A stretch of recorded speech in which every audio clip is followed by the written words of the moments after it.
courtesy of the red, white, and blue. It's time for Veterans Issues, the show that brings you information about veterans, military, and their family.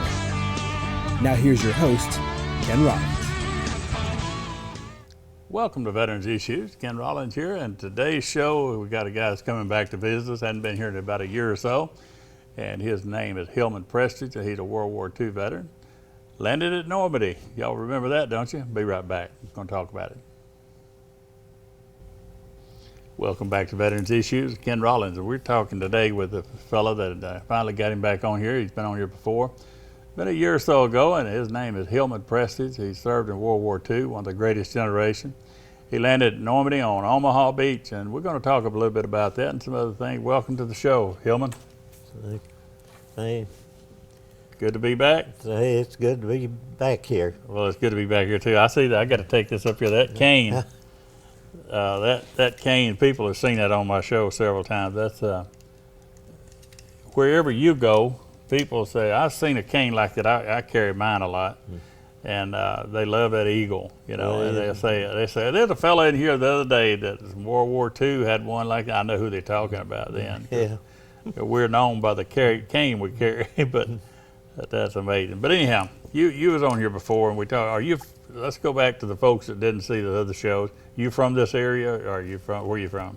Right now, I'm living over at Pell City at the Veterans Home. Yeah, but I mean, where are you? Where are you from? I am from. Well, I was born in Clay County, and I went to Talladega. From there, and from Talladega, after I retired, I came down to.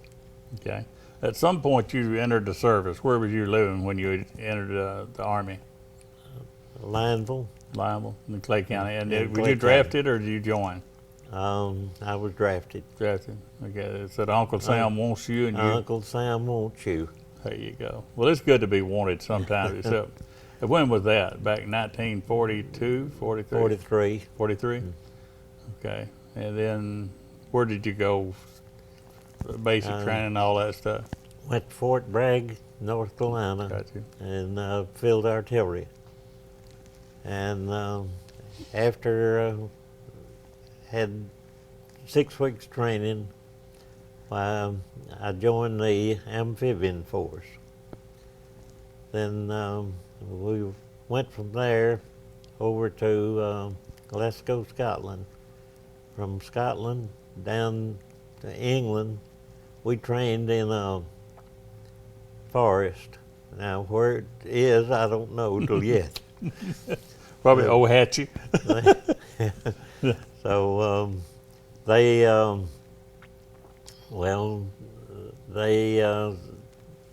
thought we was a secret outfit then, a new outfit, and Army amphibian. You could go on land or water. Right. So we trained in the forest, and then we went to Dorchester, England. And from Dorchester, England, we got on the LST-75, headed for France. And after we got over there on June the 6th, we unloaded on the landing crafts. And when we, well, it's 12-foot waves. The government says 12-foot waves, so, and we had to. Now this is at the landing of Normandy. That was the landing of Normandy. That when we was coming off of the mothership. Okay, from 1944, June 1944, right? June 6, 1944. Okay. And Because you skipped there from 1943 on up there to 40. You know, I was trying to take us all the way back. So you, at one point, you loaded on and you went into France, and then you went off to your landing craft was Higgins landing area. And you landed at Omaha? Omaha Beach. Was that the first or the second wave of landing? First wave? That was, I see you. I've seen the videos of that. I've seen the, and we'll talk about. Remind me about the fellow that was kneeling. But I've seen the videos, and I see all you guys cramped up in there, and then the door goes down, and immediately when the door goes down, y'all are into the water. I mean, was that what you're told to do? Is to take off no matter what? That's what we was told to do. I didn't do what we was told to do. What'd you do? I went over the side. When the gate let down and the boys started off, that machine gun that people thinks that we had better than theirs, but theirs was a whole lot better than ours. It could fire 2 bullets to ours 1, and it cut. Those people that coming off there. When coming off down the ramp, that machine gun was going. And So you went over the side. I went over the side. Well, looking at it, I mean, that was quite a little deal to get up over the side, wasn't it? No, it wasn't that high. The wall, well, about a little over waist high. Oh, okay. I thought it was higher than your shoulders. No. So you just flipped over the side, and that's probably the reason you're sitting here on Veterans Issues today. Is if you'd have went off the end, you might have got. The sailor carried us up in about waist high water. That is one thing I give, and the next thing I give is the man upstairs. Yes, sir. Absolutely. He was with us all the way. So, I agree with that 100%. So you were the guys going off of the ramp. They were being cut down by the machine gun from on land, and so you saw a lot of. I don't want to use a lot of people use the word carnage, but you've seen a lot of your fellow veterans or your fellow soldiers that were killed at that time or wounded.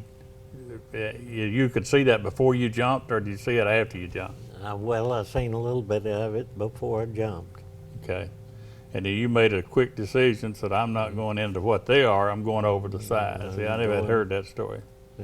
Well, a lot of boys went over the side. Yeah, I never heard it from you. So you went, when you got up now, you're up on the beach. What did you do when you got to the beach? Hugged to whatever we could get a hold of to get away from the fire. Have something to find cover behind. Right. Right. Did you ever have to go up over any walls or anything like that over the cliffs or? No, the beach. Well, it was at low tide, and the beach was sloping upward. So where I was at, well, everything was good. Just those hedgehogs that we named hedgehogs, they served a little protection. Oh, you got behind the equipment, I think. Yeah. So the low tide, you were actually using the beach as a bunker. That those machine guns couldn't hit you because you were below the sand level. That Well, let me hold it right there. We're gonna come back. You're on the beach. We got to go to a break and then come back. We're gonna take it up from there, and we'll be right back with more with Hillman. Yeah. Welcome back to Veterans Issues. We're talking with Hillman Prestidge, World War II veteran, and we had just landed at Normandy and on Omaha Beach, and he's out on the sand hiding behind some hedgehog vehicles to keep from being shot. Now, when you were back there, we were talking about. I'm thinking about Panama City when the tide's down like that. I mean, it's straight down off of that sand, and then when the water's up, you run right on it just smooth. the highest, well, the widest point on Omaha Beach, it was a gradually upgrade, and the machine gun was sitting up in the corner of it in the widest part. Well, before I forget it, there's an image that a lot of people that have watched that sees of the fella that's on his knees, in the sand. You know which one I'm talking about? I know. Can you tell me about, you know something about that, or what the story is? He was in my outfit, He was? and we do not know his name till today. He was his mother and father was Russian, so we named him Rusky. I've heard his name several times, but I can't remember it. But I can name The Rusky. his nickname. And his landing craft was sunk at low tide, somewhere around 6:30 to 7, and he was pulled out at high tide. Way I know that he was pulled out at high tide is from a picture, and You see the level of the water and everything. right. So, What time of the day was it when you guys went in, when you went ashore? We were supposed to hit shore at 6:20 In the morning? in the morning.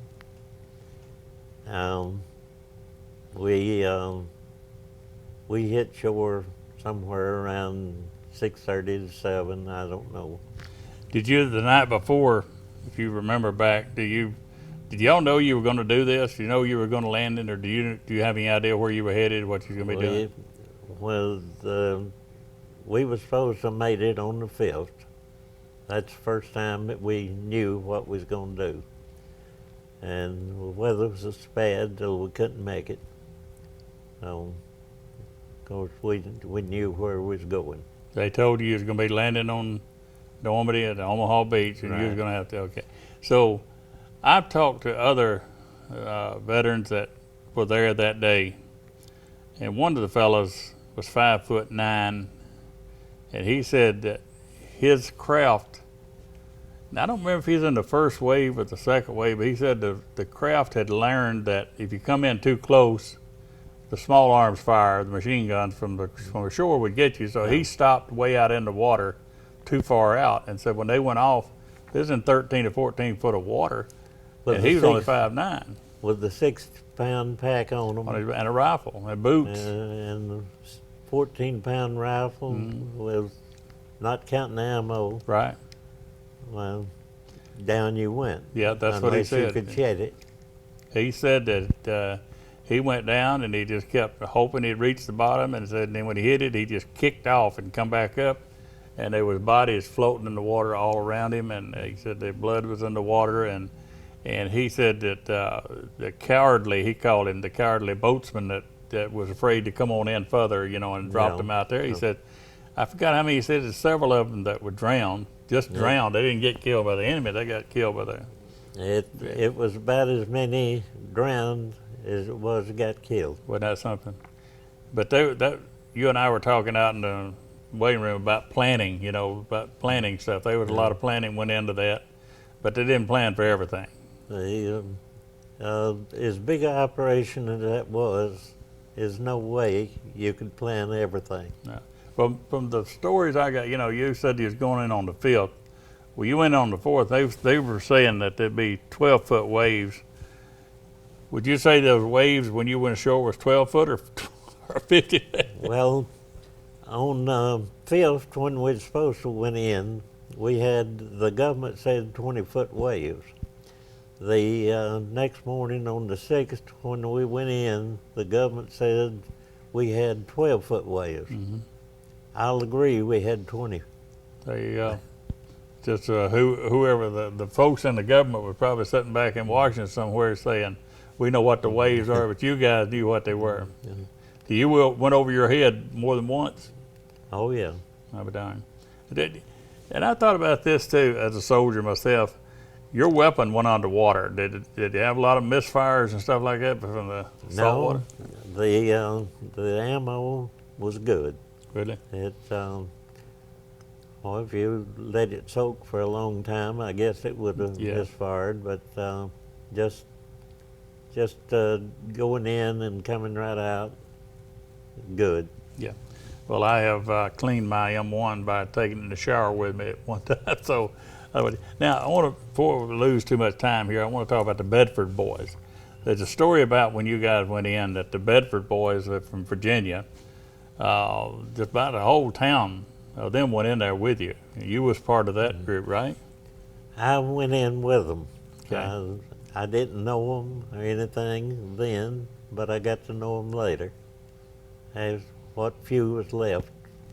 And so we all got together and built a D-Day memorial in Bedford. And right now, it is doing good. Yeah. Well, don't get too far ahead of me. I would say you went back. You was offered a trip to go back to Normandy a couple of years ago, and you chose not to go at that particular time. We won't get into why you didn't go. But you didn't go on their terms, but you did go on your own terms. Right. But you got books and books and books of pictures. It looks like that the whole country of France turned out to give you a welcome. The people, young and the old, if someone came up to you and asked you if you was there and helped liberate them, you said yes. You had a gang around you. And the young and the old couldn't say enough. Really? Well, all the pictures it took like you was a conquering hero. It was better. What I'm saying is you were better to go back by yourself than you would have went with a whole group of people, because they paid you a tribute to your everything except a big parade. Well, that's one reason that I went with Richard Haywood. Right. He went with me and looked after me. You needed adult supervision. Well, I got to say, we got a mutual friend. He's going to be on here in a few weeks. Bill Partridge thinks the world of you, and I got to give a shout out to Bill. He's the police chief of Oxford, and he thinks the world of you behind your back. He thinks that you're an all right fella, and he's an all right fella too. But you're down at the Robert L. Howard. We got less than a minute. Down at the Robert L. Howard home in Veteran, down in Pell City. What do you think about that facility? It's exactly where a veteran needs to be to look after. Thank you so much. I got a little bit of history with that place, and if I've got anything I've ever done in my advocacy of helping veterans, that's one of the biggest things. We're down to got to go, but anything else you want to throw in here before I take off, before we go off the air? No. Well, I just thank you for your service. I thank you for being a part of that generation that showed us how to do it. And thank you for yours. Well, thank you, man. I appreciate you so much. And we got to go to a break. Come back. I got news that you can use. Stay where you are. Get you a pen. Be right back. Welcome back to Veterans Issues. I do appreciate Hillman Preston coming on doing the show today. This is history, folks. This is like having Lewis and Clark there to tell you how it was at the expedition. But I'm so amazed by these fellows. That's the real deal. And I want to remind you, let me get the control room to bring up something there about Lakeside Hospice down in Pell City. And there it is on the board, and it's called Aiming High. And it's about shooters, skeet shooting, I guess, or shooting clays or whatever you want to call it. Lakeside Hospice is sponsoring this. It's at Selwood Farms, S-E-L-W-O-O-D, Selwood Farms down in Alpine. And the phone number to call if you'd like to be a part of that, 205-884-1111, 205-884-1111. They're going to have door prizes and all kinds of, let's see, the first place team and the shooter award. So this is Lakeside Hospice does a lot of good things, especially for veterans down in that area. So you participate in that if you can. All right, I always talk to you every week here about if you got any power chairs or wheelchairs out there that you no longer needs, the veteran no longer needs, or someone else don't need, and the battery's still good in them. I got veterans, a list of them that can use them, but they're not eligible to get one through the VA system. So if you know someone that's got a wheelchair that still works, just give me a holler. And don't holler, just call me. My phone number's on the screen here. And just let me know, and it'll help some veteran out. It helps them get to the mailbox down the street to visit the neighbor and things like that, but they're not eligible through the process. So Let's see. Now, the VA, I'm going to mention these numbers. If you go for a hearing test, not for a political, not for a law enforcement for hearing, but if you're going over there for audio hearing or anything like that, or at the vision care, here's some numbers you need to write down. The number for the audio is 877-894-2600, extension 4704. That's 877-894-2600, extension 4704. That's for the audio. And for the vision, it's 866-487-4244. It's no longer over at the Callahan Place and at the VA hospital. This is at the parking area there when you where you park. So keep those numbers, pass them out to whoever. And they do need volunteers over there to drive the golf carts. So if you've been to the new parking deck, you know that you can park about a block away from the elevators. So what they're doing is they're running go-karts from the further points in the parking lot back to the elevator, and vice versa from the elevator to your car. So if you'd like to volunteer for that, call Patricia over at 205-933-4396, 205-933-4396 if you'd like to drive a golf cart and help out the veterans and their families. Let's see, the choice program, if you're not a part of that, you need to be a part of it. I just used it for the Vision Center, and it does work. I used it for the eye clinic here in my hometown. And remember that we don't have the 22 veterans taking their lives every day, as I've been talking about here for years, but we're down to 20. That's not much. If we have more than one, that's too many. And I want to remind you too that the Kia stores in Gadsden and Anniston, they sponsor the show, but they've also give 20% discount to veterans and first responders. So if you're a veteran, you're a first responder, go by there and you need service on your car, that's the place to do it. Kia down here on South Quintard or over in Gadsden. So fine folks there with Don Hoppin and his bunch. Let's see what else I got to talk to you about. Well, I don't have time to do much because they tell me in my ear we got to go. So that means that we'll see you next week. I feel like it's a year. See you next week here on Veterans Issues. And this salute this week goes out to my buddy. He's staying out to Robert L. Howard Veterans Home. His name is Hillman Prestage, World War II veteran, and this salute's for him. We'll see you next week on Veterans Issues. We're gone.